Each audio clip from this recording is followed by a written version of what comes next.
हम लोग आधुनिक भारत का इतिहास पढ़ रहे हैं और आधुनिक भारत के इतिहास के अंतर्गत हम लोग पढ़ रहे हैं ब्रिटिश आर्थिक नीति और उसका प्रभाव। कल हम लोगों ने पढ़ा आपका भारत में ब्रिटिश काल में आधुनिक उद्योगों का विकास। कल हम लोगों का टॉपिक जो हम लोगों ने कल पढ़ा। आज हम लोग पढ़ेंगे औद्योगिकीकरण।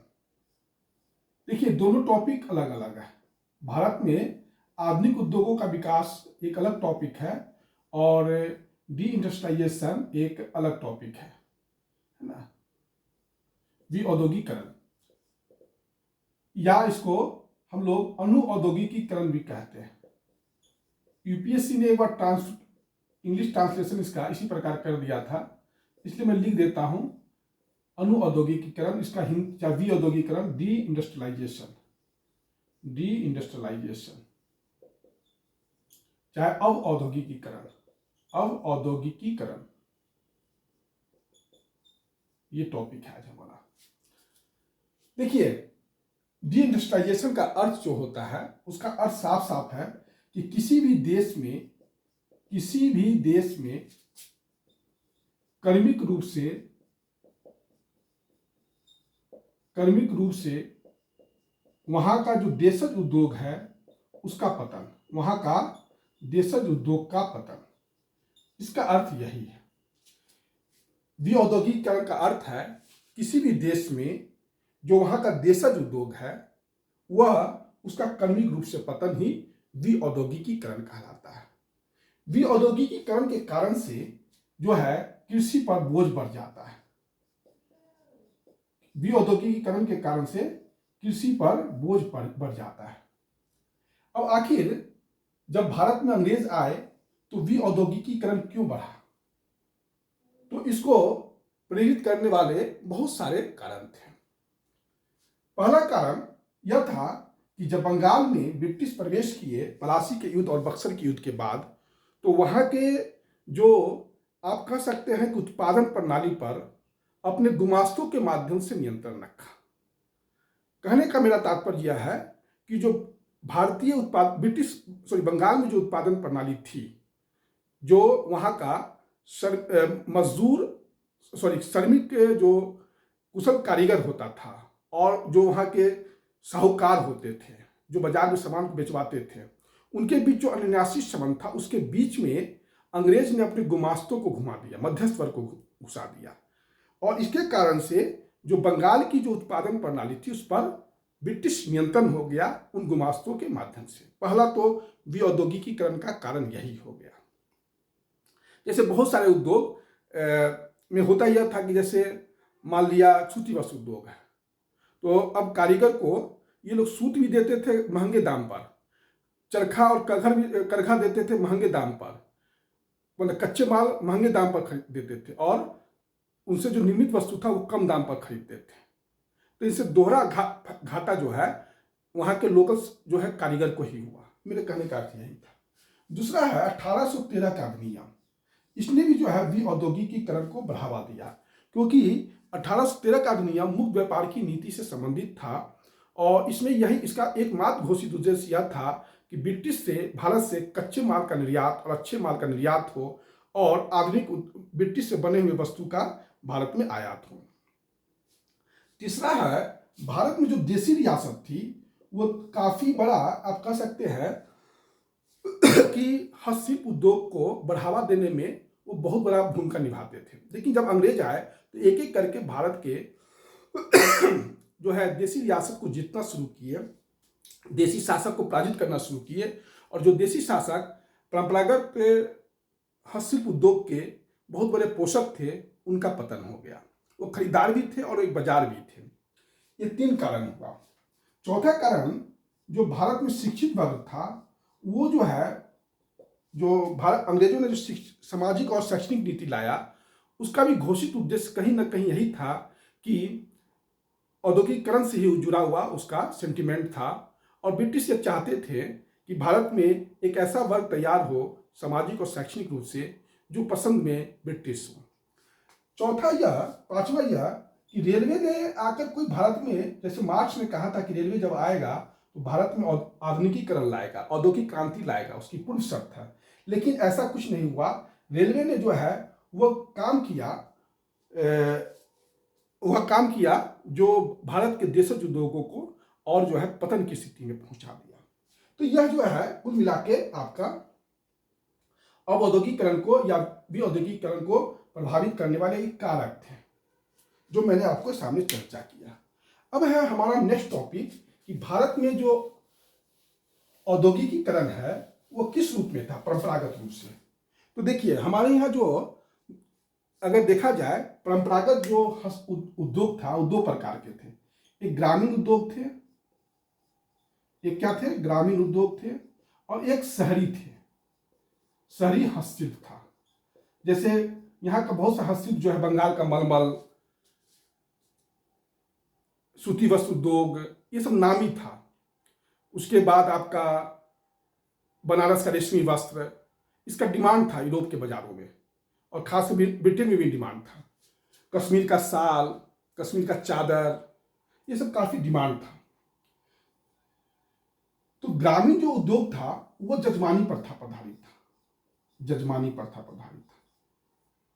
ग्रामीण उद्योग किस पर आधारित था? भारत का जो परंपरागत उद्योग था वो जजमानी प्रथा पर आधारित था। जजमानी प्रथा का अर्थ हुआ कि वह एक तरह से इसमें वस्तु विनिमय प्रणाली होती थी और मुद्रा का कोई विशेष भूमिका नहीं होता था। सीमित, अगर होता भी था तो सीमित भूमिका होता था करेंसी का। शहरी हस्तशिल्प में जैसे सूती वस्त्र हुआ, जूट उद्योग हुआ, कागज उद्योग हुआ, लौह और इस्पात उद्योग हुआ,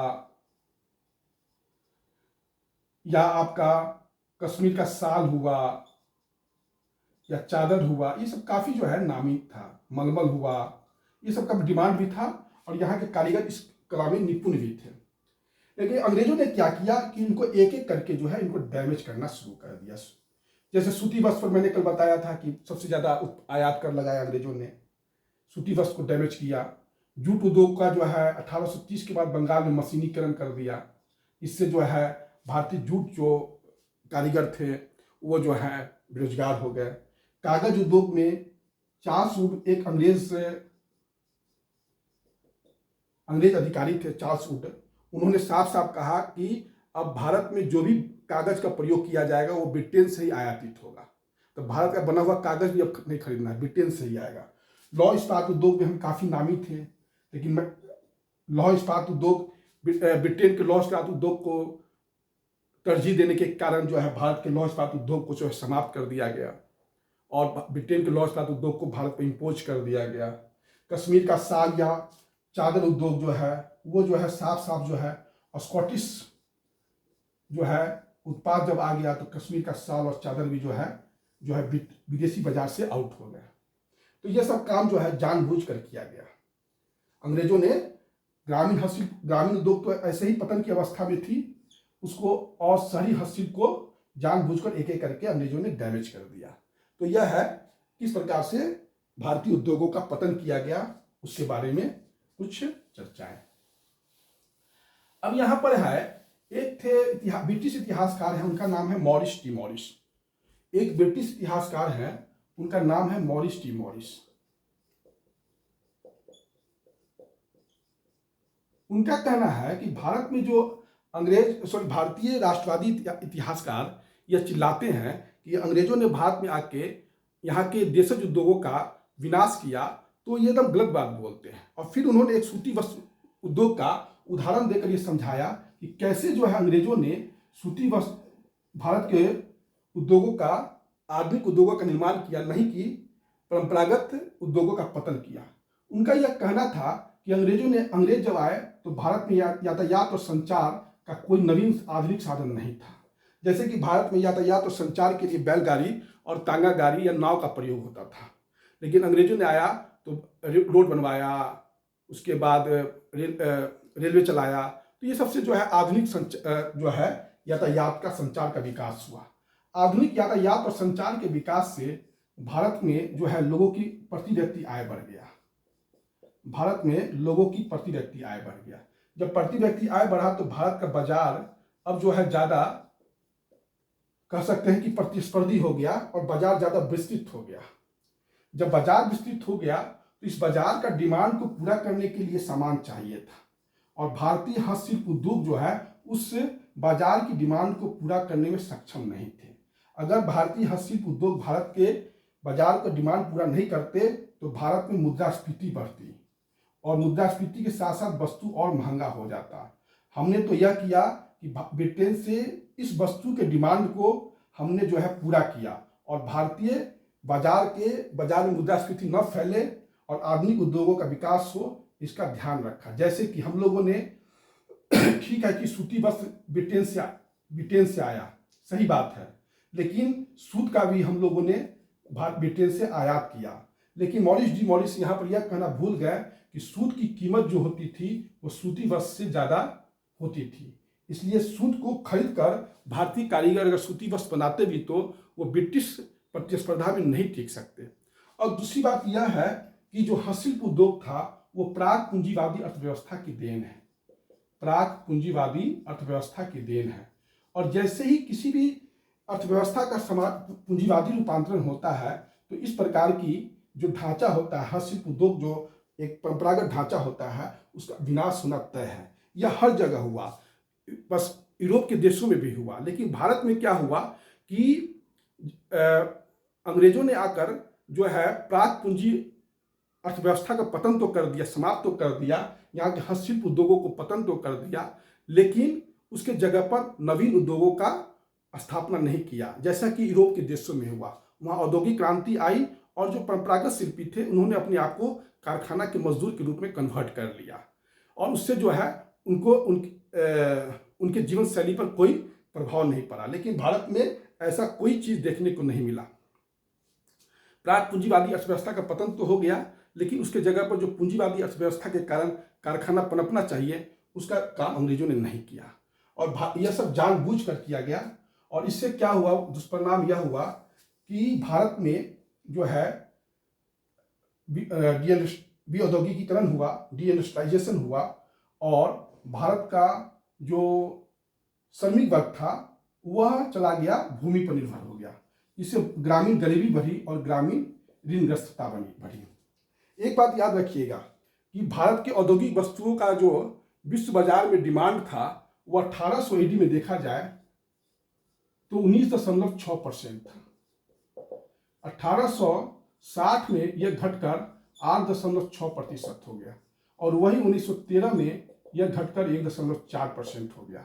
मेरे बात को समझिएगा, भारतीय औद्योगिक वस्तुओं का विश्व बाजार में जो हिस्सेदारी था वह वर्ष 1800 में 19.6% था, वही 1860 में घटकर 8.6% हो गया, और 1913 में घटकर 1.4% हो गया।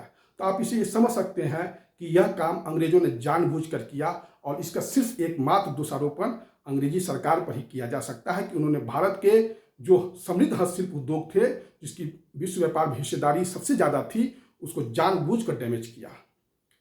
और यह मॉरिस का यह कहना कि उन्होंने भारत में आधुनिक उद्योगों की स्थापना की और भारत में औद्योगिकीकरण हुआ और हस्तशिल्प उद्योग का पतन प्राग पूंजीवादी अर्थव्यवस्था की एक समान विशेषता है, और उसके लिए कोई टेंशन लेने की बात नहीं है। मॉरिस कहीं ना कहीं साम्राज्यवादी मानसिकता से ग्रसित है। इसी के साथ आपका जो है औद्योगिकीकरण, डीइंडस्ट्रियलाइजेशन, यह चैप्टर समाप्त हो गया।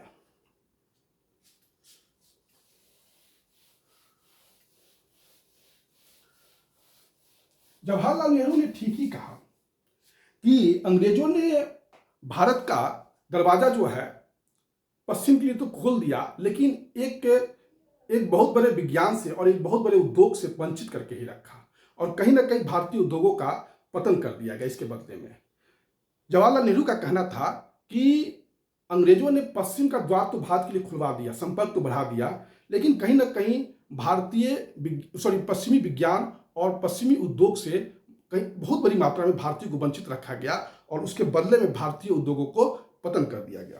तो ये भी एक चीज है। देखिए, अंग्रेजों ने एक और काम क्या किया कि साम्राज्यीय वरीयता, इंपीरियल प्रेफरेंस शब्द है, ब्रिटिश उद्योगपतियों को दिया भारतीय उद्योगपतियों की कीमत पर।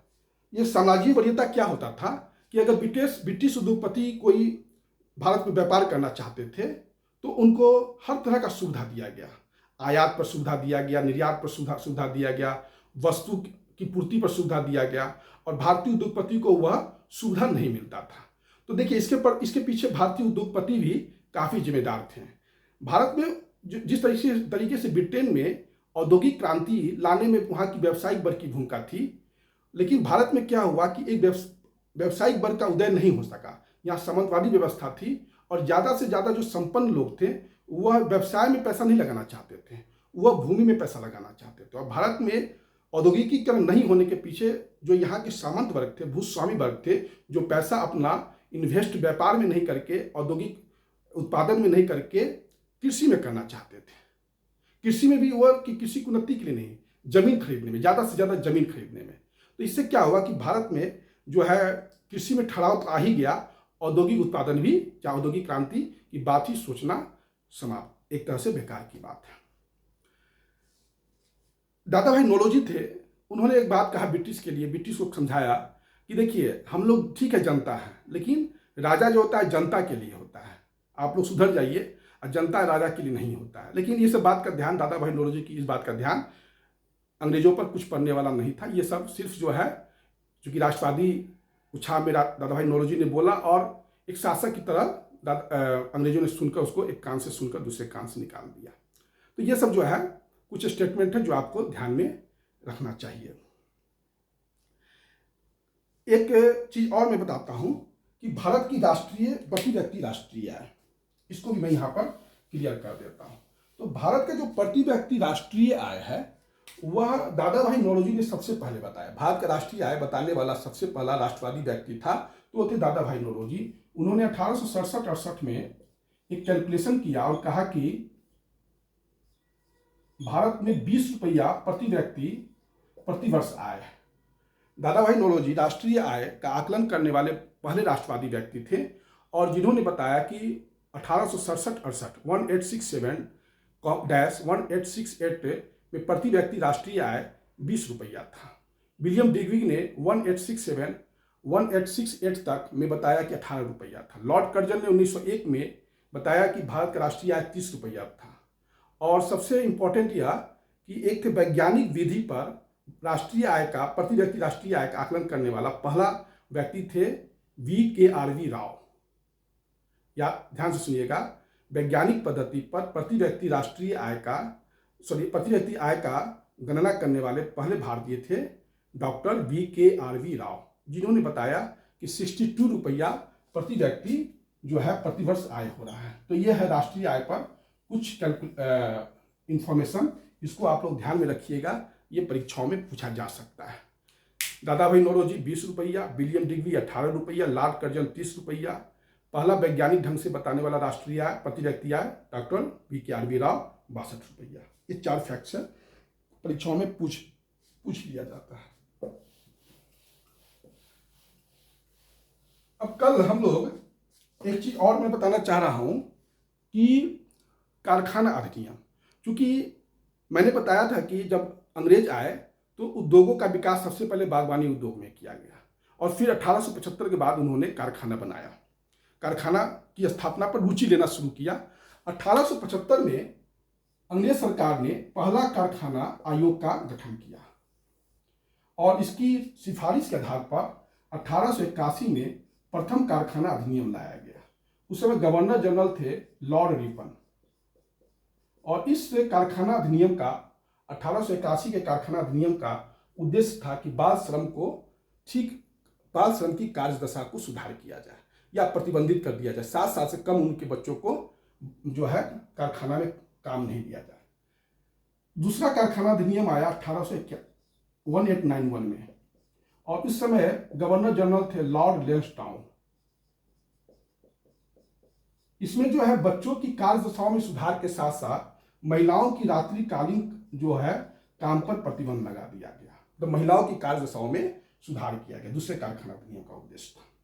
तीसरा कारखाना अधिनियम आया 1911 में। उस समय भारत के गवर्नर जनरल थे लॉर्ड हार्डिंग द्वितीय। उसके बाद 1922 में आया चौथा कारखाना अधिनियम, लॉर्ड रीडिंग वायसराय थे। लॉर्ड रीडिंग एकमात्र वायसराय थे जो यहूदी थे, ये ध्यान में रखिएगा। उसके बाद आया 1934 का कारखाना अधिनियम। इस समय वेलिंगटन जो थे वो भारत के गवर्नर जनरल थे या वायसराय इस समय कहिए। और उसके बाद आया 1946 में कारखाना अधिनियम। यह कारखाना अधिनियम आया,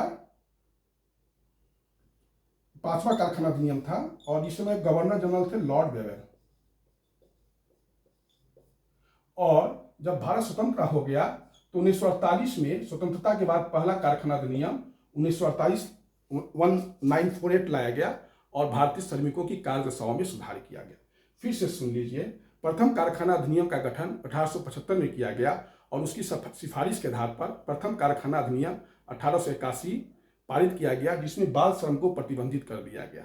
7 साल से कम उम्र के बच्चों को कारखाना में काम पे नहीं लगाया जा सकता है। इस समय जब 1881 का कारखाना अधिनियम पारित हुआ तो उस समय गवर्नर जनरल थे लॉर्ड रिपन।